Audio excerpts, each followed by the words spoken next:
In today's video, I'm going to teach you how to send someone an invite on Asana 2025, step by step. By the end, you'll know two simple ways to invite teammates, by email and by shareable link. Before we begin, make sure you're logged into the correct workspace or team in Asana, since invites go to the space you currently have open. Also, some organizations limit who can invite external guests, so if you don't see the options I mentioned, you may need admin permission. Let's start with inviting by email. Look at the top navigation bar in Asana and click the Create button, the one with the plus icon. From the dropdown that appears, choose Invite. An invite pop-up will open. In the field provided, type the email address of the person you want to bring in.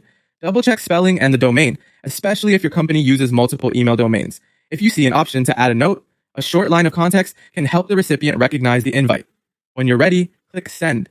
Asana will email them an invitation, and they'll be added as a member or guest based on your organization's rules.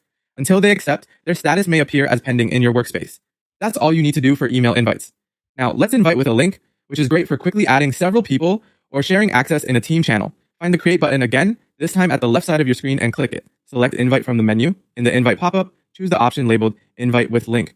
Asana will generate a unique link for your current space. Click Copy, Invite Link, then paste it into your team chat and email or wherever your teammates will see it. Treat this link like a key. Anyone with it may be able to join depending on your team settings. If you're concerned about access, share the link only with the people you intend to invite and remove it when you're done. Many teams keep the link active during onboarding and then turn it off afterward.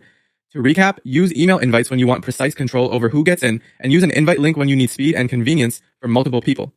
Both methods start from the Create button and the Invite option, so once you know where that is, the rest is straightforward.